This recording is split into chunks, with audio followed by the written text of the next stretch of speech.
The title of your book is Capital Punishment: The Hard Truth About Washington Corruption from America's Most Notorious Lobbyist.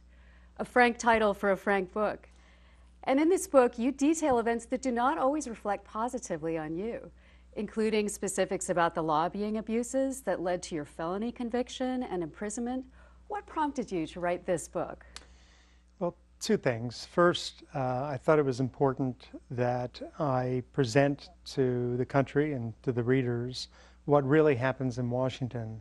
I'd gone through quite a journey from the time I was a lobbyist until the time I landed in prison in terms of rethinking the world I was in and my role in it, and decided that while I was in prison that I should take a different approach to this world, maybe try to do something about it. And part of that would be to talk about it and talk about the kind of things that most people kind of suspect, but they don't really get to know because they don't get to go behind the doors into the rooms that I was in and hear the conversations that I heard as a lobbyist, and be able, by doing that, to enable America to have a true assessment of what their government is, and at least in part, and had become. The second reason I did it was when my case became very public and there were hearings and all sorts of news articles. In fact, there were so many news articles at the beginning, I started collecting them into a folder in my computer, frankly thinking this wouldn't last long and I might as well save all the articles I'm in. And it became almost a kind of dolorous ritual every morning that I would go and get all the articles from the internet and put them in a folder. And by the time I went to prison, there were over 10,000 different articles about me. And yet, because I didn't speak and I didn't give really a window into my life, I had become kind of an evil cartoon.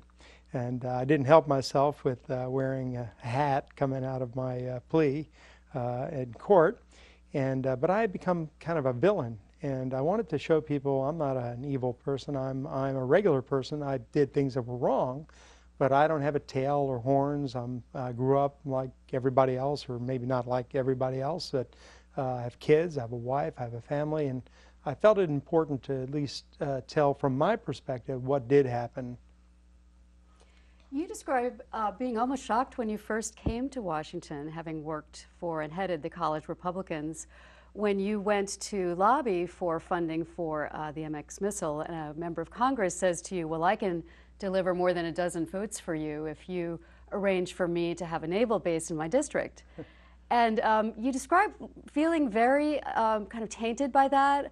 What was it like when you first started out in Washington, and what were your initial reactions? Well, what happened was I was first heading the college Republicans, and during that period of time, we were a political group, political wing, the student wing of the Republican Party.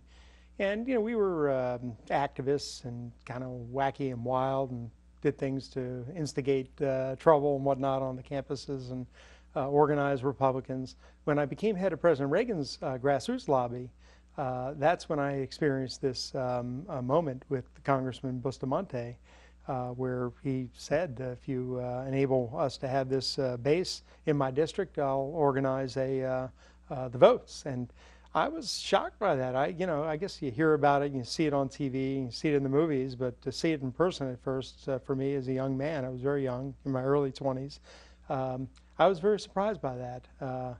And didn't really encounter a lot of that until I returned to Washington about 10 years later as a lobbyist. You describe your life as a Washington lobbyist in pretty candid terms, and you describe how one of the ways you gained influence is you would extend job offers to congressional aides, and that even before they left those congressional offices, they would have you in mind, and that you felt you effectively had control of that office. Describe how that worked. Well, at first, when I started building my lobbying practice, I started to look for people to hire. When I joined the lobbying firm, Preston Gates, initially, I was the only person there who had not worked on Capitol Hill. And in fact, during the meetings, initial meetings there, one of the fellows suggested that I go to Capitol Hill and get a job. Well, I wasn't interested in doing that at that point in my life. But everybody else had worked on Capitol Hill. So when the time came to hire other lobbyists, my practice was growing, I needed people to help.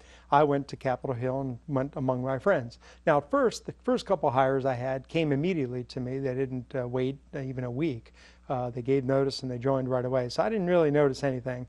But as I started to hire more and more folks, and I started to look at some of the players on Capitol Hill, mainly the staff, and think, gosh, I really hope I can get her or him to join my practice.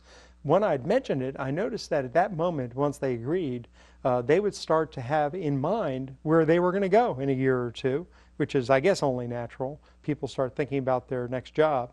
And I noticed that it had an amazing power on them and on their office. All of a sudden, they became, in essence, our agents. And in fact, more than our agents, they thought of things that benefited us and our clients that we couldn't even think of, perhaps as a way of making sure they feathered their nest before they got there.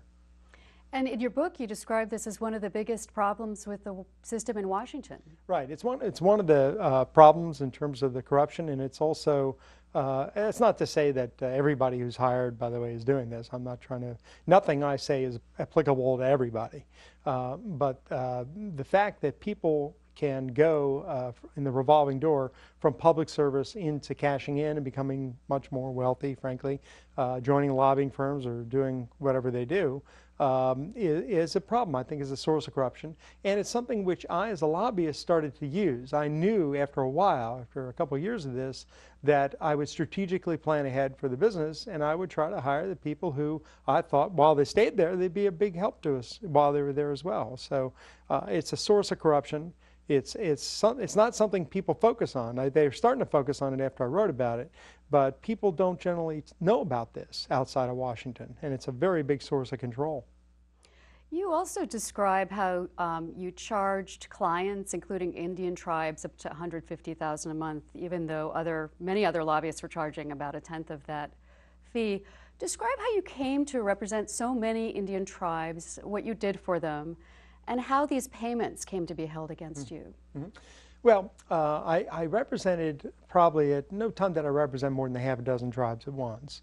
Our representations of our clients were very different than most lobbying firms. Most lobbying firms go and ask a client for $10,000, $15,000 a month, and they do some things for them, and they can't engage at those prices in big fights. The people who hired me were in life-threatening fights. They were people who were either about to get put out of business, or they were folks, when I was originally hired by the Choctaw tribe, the Mississippi Band of Choctaw Indians, it was because the Republican Congress was about to pass a unrelated business income tax that would have taken 30% of the gross revenue of these tribes. And all the lobbyists that they had working on it, which were Democrats at that point, 1995, they couldn't stop this thing. So I was hired and brought in to do that. Initially, I was at law firms, and so law firms charge their clients based on the amount of hours that individual people in the firm spend on the case.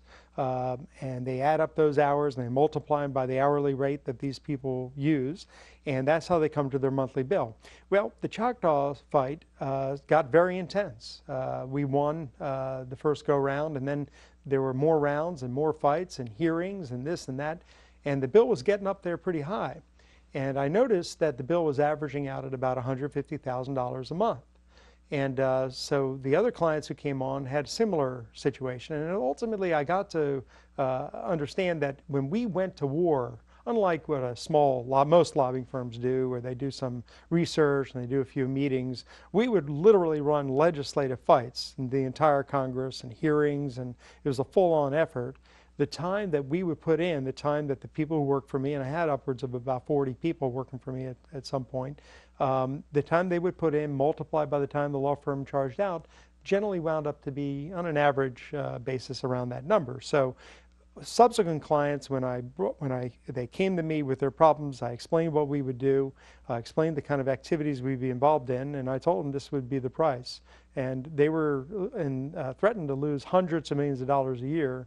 So I think they felt that a couple $1 million a year in terms of the law fees were probably worth it. And they were. We usually won. And yet you have been asked to pay restitution to I have. These I tribes. have, indeed. You know, I pled, and the matter of restitution was part of the package there.